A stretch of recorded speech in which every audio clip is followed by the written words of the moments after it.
चैतन्य चैतन्य चैतन्य चैतन्य स्वभावी भगवान आत्मा अनादि अनंत शुद्ध चैतन्य मात्र है। ज्ञान मात्र है।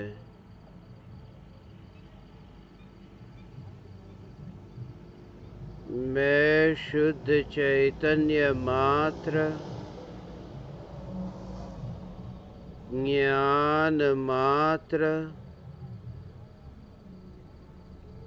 भगवान आत्मा हूँ। त्रिकाल शुद्ध चैतन्य परमात्मा हूँ।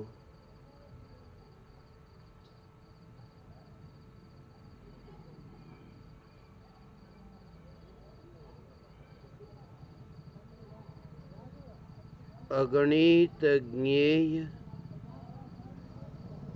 निरंतर परिणमित होती ज्ञान की अवस्थाओं में प्रतिबिंबित होते हैं।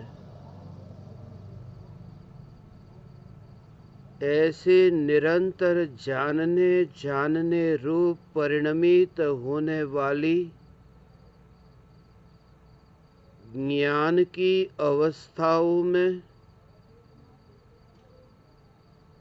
एक समय के लिए भी किसी भी प्रज्ञेय का प्रवेश नहीं हुआ। ऐसे निरंतर सहज बहती ज्ञान की धारा, जिस धारा में विकल्प नहीं, किस ज्ञेय को जानूं और किस ज्ञेय को न जानूं,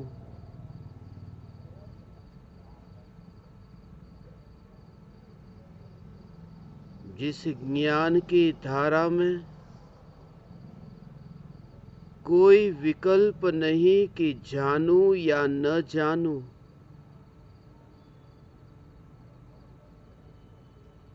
जो ज्ञान की धारा सहज ही जानने रूप परिणमित होती है, इस ज्ञान के प्रवाह के अतिरिक्त परमाणुओं में मेरी कहीं पहचान नहीं। भले ही ये देह रूपी परमाणु ये चैतन्य महल में प्रतिबिंबित होते हो, फिर भी रूपी परमाणु से अरूपी चैतन्य महल के बीच में अनंत काल में कभी भी तय न हो सके ऐसा फासला है। इस फासले को एक समय के लिए देख लेने का नाम सम्यक दर्शन है।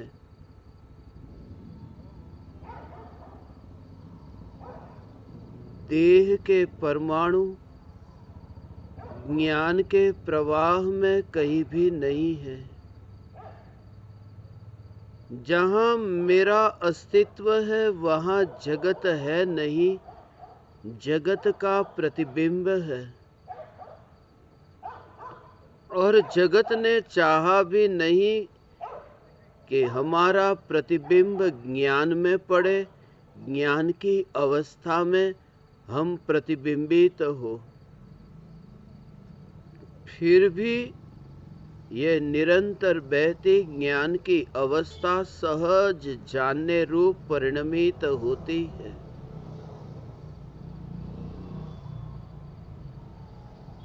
जितने जितने अंतर्मुख होते हैं, स्वरूप सन्मुख होते हैं। ज्ञान के अतिरिक्त मेरी कोई सत्ता नहीं, इस प्रकार के तत्व विचार से चैतन्य सागर में डुबकी लगाने का अपूर्व साहस करते हैं। जिस चैतन्य सागर की गहराई में सन्नाटा है, अनादि से भीड़ के संग ही रहने की आदत होने से निर्विकल्प अनुभूति में जाने से डर लगता है, क्योंकि निर्विकल्प अनुभूति में अकेलापन है, वहां भीड़ नहीं है।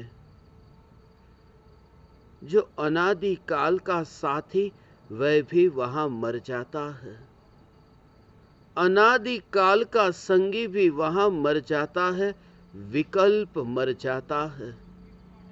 अनादिकालीन संगी मिथ्यात्व मोह वहां मर जाता है, और मोह के संग में रहने की आदत इतनी गहरी है कि ध्यान में डुबकी लगाने से डरता है। मगर मैं चैतन्य परमात्मा जब ऐसी एकांत की अनुभूति में निराकुलता का स्वादन हो, अब अकेलापन खटकता नहीं, क्योंकि स्वभाव खटकता नहीं, क्योंकि स्वभाव यही है कि मैं एक हूं और सदैव एक हूं। भीड़ के बीच में भी मैं एक हूं, क्योंकि एक ही मेरा स्वभाव है। मैं स्वयं एकांत स्वभावी हूं। भीड़ में मैं हूं ही नहीं, और ये भीड़ देह के परमाणुओं की भीड़ नहीं, तरह तरह के विकल्पों की भीड़। मगर तरह तरह के विकल्पों की भीड़ है कहां? अनंत अनंत अनंत विकल्पों की भीड़ है कहां? आत्मा में नहीं, आत्मा के बाहर। ज्ञान में नहीं, ज्ञान के बाहर। जिस ज्ञान में ये विकल्प जानने में आते हैं, जानने का जो कार्य होता है, इस जानने के कार्य को पता ही नहीं कि विकल्प कहाँ है। जानने का कार्य तो ऐसा सहज है, ऐसा निर्विकल्प है कि ज्ञान के जानने जानने जानने रूप कार्य में सदैव एकांत है, क्योंकि ज्ञान के परिणमन में सदैव ज्ञान की सत्ता है। यह ज्ञान सत्ता मात्र चैतन्य तत्व, यह मैं हूं। किसी भी विकल्प से छूटे क्या? किसी भी देह से छूटे क्या?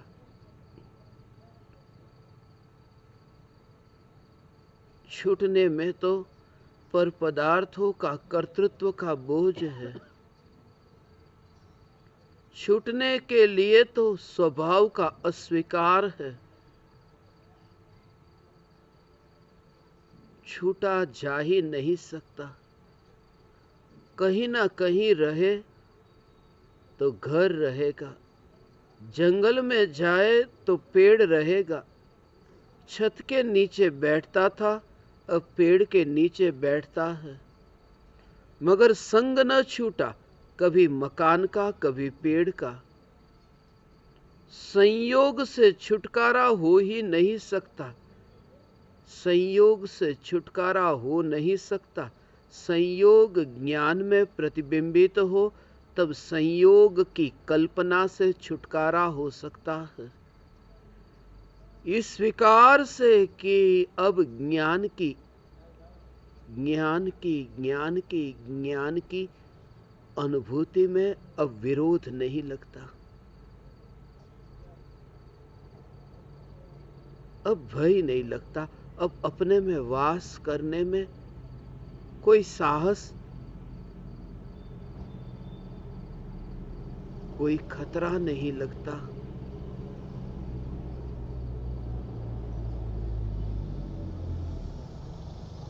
दर्पण में प्रतिबिंबित होती अग्नि दर्पण में है नहीं। जब यह सत्य का स्वीकार हो तो दर्पण की स्पर्शना से डर नहीं लगेगा। दर्पण का स्पर्श करने पर भी इतनी निश्चिंतता जैसे रहती है इस श्रद्धा के बल पर कि स्पर्शना दर्पण की हो रही है, अग्नि की नहीं।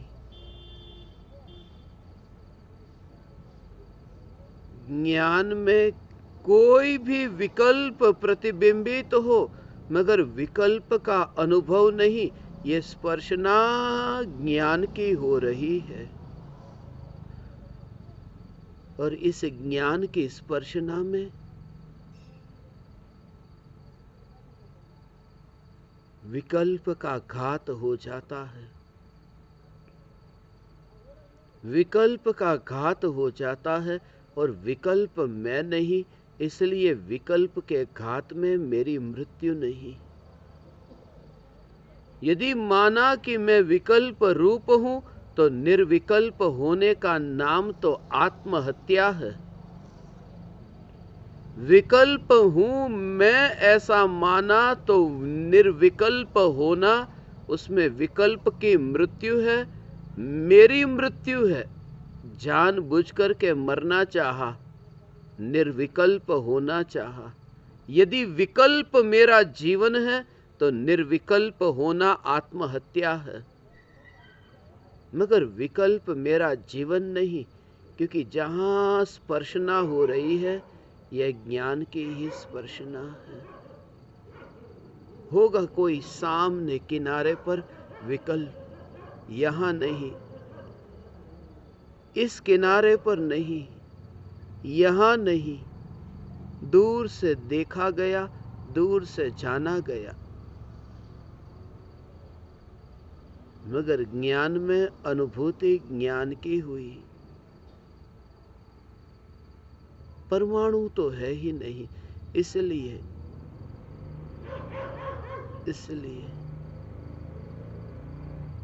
जानबूझ करके यहां से विदा हो जाना, विदा हो जाना। मृत्यु इसी का नाम है। समाज यहीं पर ही रहेगा, परिवार यहीं पर ही रहेगा, गांव, नगर, देश, दुनिया यहीं पर ही रहेंगे, मगर मृत्यु अर्थात कि जहां पर भी जन्म हुआ, यहां का कुछ भी पता नहीं। मृत्यु इसी का नाम है कि अब भूतकाल का कुछ भी नहीं पता। एक पर्दा गिर गया, एक पर्दा गिर गया नाटक के मंच पर, जैसे पर्दा गिर गया, अब कुछ भी नहीं दिखाई देता। मृत्यु का अर्थ पर्दा गिर जाना है। पर्दा गिर गया। जब चैतन्य तत्व की अनुभूति होती है, तब पर्दा गिर जाता है। अब कुछ भी नहीं दिखता, अब राग नहीं दिखता, ज्ञान दिखता है। अब द्वेष नहीं दिखता, ज्ञान दिखता है। अब क्रोध नहीं दिखता, ज्ञान दिखता है, क्योंकि क्रोध और ज्ञान के बीच में तो पर्दा है। मान और ज्ञान के बीच पर्दा है, माया और ज्ञान के बीच पर्दा है, लोभ और ज्ञान के बीच पर्दा है, विभाव और स्वभाव के बीच पर्दा है। अब मृत्यु हो गई। अब कोई व्यक्ति अब दिखाई न देता हो मृत्यु होते ही। ऐसे ही अब ज्ञान ही ज्ञान ही ज्ञान ही ज्ञान ही ज्ञान ही ज्ञान ही, यही जीवन है।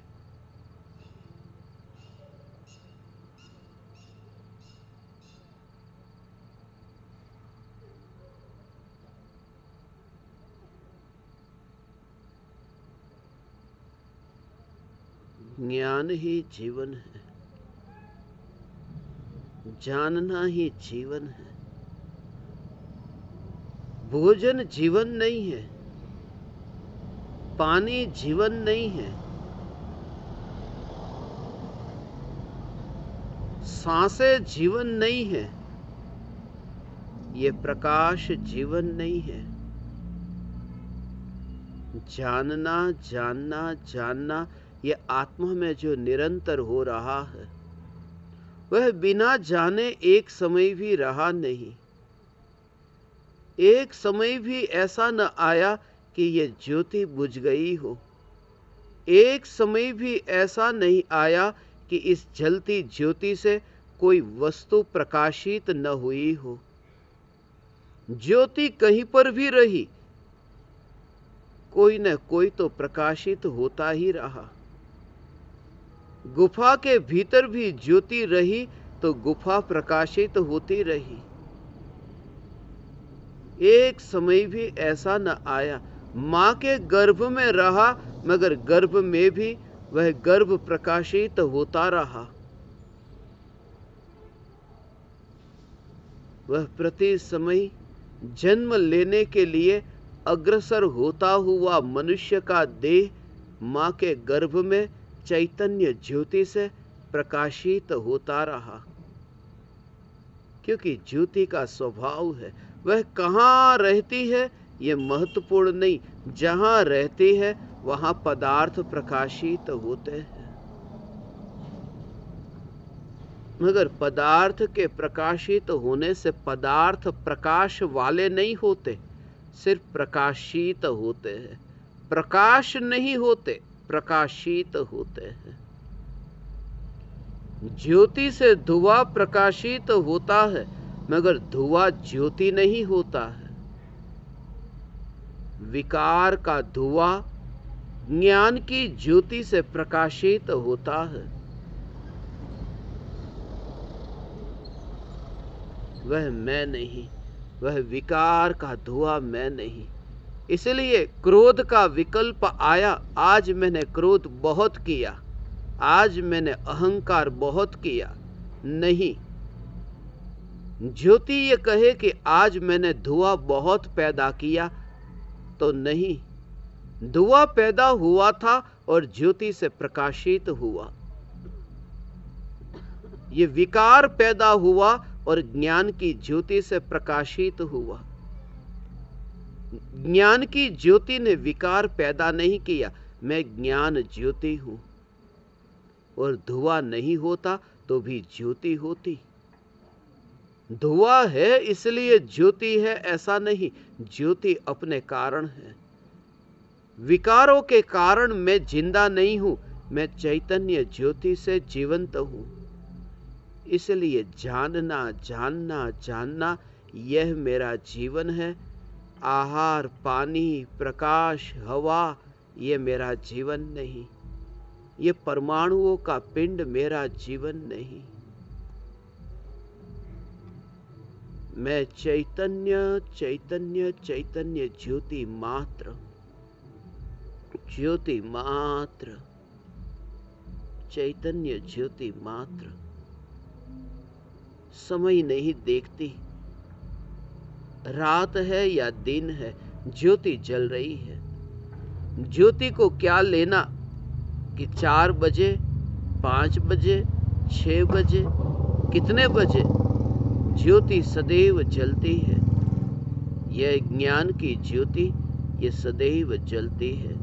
उसे काल के भेद से, उसे परमाणुओं के भेद से, उसे गुणों के भेद से, उसे ज्ञेयों के भेद से, उन्हें भेद से ही कोई संबंध नहीं।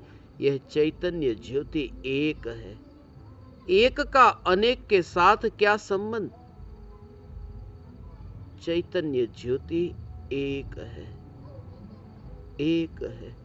जिस ज्योति से कुर्सी प्रकाशित होती है, उसी ज्योति से टेबल प्रकाशित होता है। उसी ज्योति से दीवार प्रकाशित होती है, उसी ज्योति से खिड़की दरवाजे प्रकाशित होते हैं। ज्योति एक है, जो प्रकाशित होने वाले अनेक है। और ज्योति खिड़की के पास जाती नहीं, ज्योति दरवाजे के पास जाती नहीं। अपनी सत्ता में रह करके वह दरवाजा, वह खिड़की प्रकाशित होते हैं। मैं देह के पास गया ही नहीं और ज्ञान की ज्योति से यह देह प्रकाशित हुआ। इसलिए ज्योति का कुछ भी लूटता नहीं है, ज्योति में से कुछ भी घटता नहीं है, क्योंकि ज्योति जाती कहाँ है। जाए तो कुछ कम हो जाए, जाती ही नहीं। यह ज्ञान की ज्योति, यह चैतन्य ज्योति मैं हूं। देह की मिट्टी मैं नहीं, मैं देह की मिट्टी नहीं, देह की मिट्टी नहीं, देह की मिट्टी नहीं। ज्योति तो अखंड अखंड एक सत्ता स्वरूप, एक सत्ता स्वरूप, प्रकाशमयी यह ज्योति। दुनिया की दृष्टि में भेद कि गुफा के भीतर ज्योति है और अब गुफा के बाहर ज्योति आई, मगर ज्योति गुफा के भीतर नहीं थी। ज्योति अपने प्रदेशों के बाहर कहीं पर भी नहीं थी। उसकी गुफा के साथ मित्रता नहीं थी, उसने गुफा को बनाया नहीं था, उसने गुफा के साथ कोई चर्चा नहीं की थी, उसने गुफा के साथ कोई संबंध नहीं बनाया। सिर्फ ज्योति थी और गुफा प्रकाशित हुई। ज्योति गुफा में से बाहर निकली और दुनिया प्रकाशित हुई, मगर ज्योति का दुनिया से भी संबंध नहीं, क्योंकि गुफा से संबंध नहीं बनाने वाली ज्योति दुनिया से क्या संबंध बनाए। यह ज्योति की नित्यता है। जन्मदिन जिसे दुनिया कहती है और कुछ भी नहीं। ज्योति कभी गुफा में थी और बाहर आई। चैतन्य ज्योति मां के गर्भ में से अब बाहर आई। गर्भ में गुफा प्रकाशित होती थी, अब दुनिया प्रकाशित होती है, मगर ज्योति निर्विकल्प है। यह निर्विकल्प चैतन्य ज्योति, यह अखंड अखंड अखंड, ऐसा अखंड अखंड।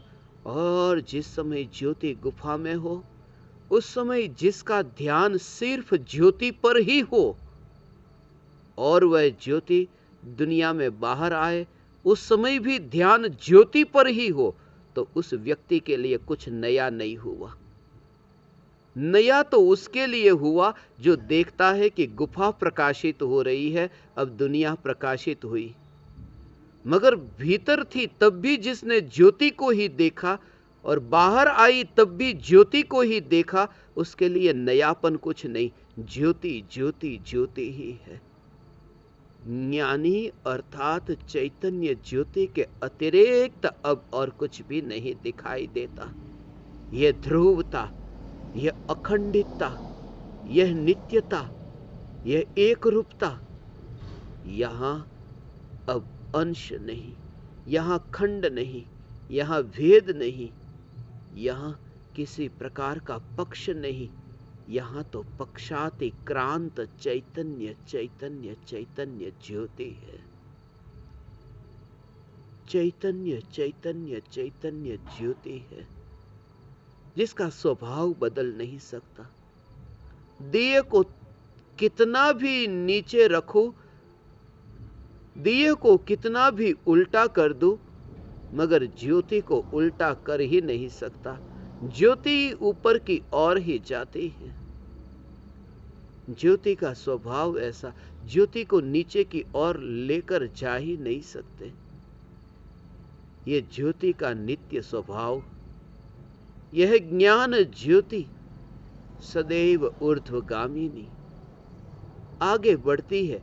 जानना जानना जानना जानना जानना, यह एक चैतन्य ज्योति, यह एक चैतन्य ज्योति। ज्योति से ज्योति प्रकाशित हुई, कोई दूसरा नहीं। ज्योति से गुफा प्रकाशित हुई, ज्योति से दुनिया प्रकाशित हुई, मगर ज्योति तो एक ज्योति रही। मगर वह ज्योति ज्योति रही, वह कैसे पता चला? वह भी ज्योति से ही पता चला। उसे पता चलाने के लिए कोई दूसरे की जरूरत नहीं पड़ी। ज्योति एक रूप है, एक रूप है, यह भी ज्योति से ही पता चला। ज्ञान त्रिकाल एक रूप है, यह भी ज्ञान से ही जानने में आता है। और तब भेद न हो, तब यही ज्योति मात्र में चैतन्य चैतन्य चैतन्य। अब वहां गुफा भी नहीं और दुनिया भी नहीं। अब वहां गर्भ कल्याणक भी नहीं और जन्म कल्याणक भी नहीं। वहां तो एक ही कल्याणक है, ज्ञान ज्योति कल्याणक है। क्योंकि कल्याण करोति इति कल्याणक, जो कल्याण करे वही कल्याणक है। गर्भ कल्याणक और जन्म कल्याणक ये कल्याण करने वाले नहीं हैं। जो कभी गर्भ में न गई, कभी जन्म जिसने नहीं लिया, ऐसी चैतन्य ज्योति से कल्याण होता है। यह चैतन्य ज्योति यही कल्याणक है। यह चैतन्य ज्योति कल्याणक है, जन्म कल्याणक नहीं, चैतन्य कल्याणक, चैतन्य कल्याणक, चैतन्य कल्याणक।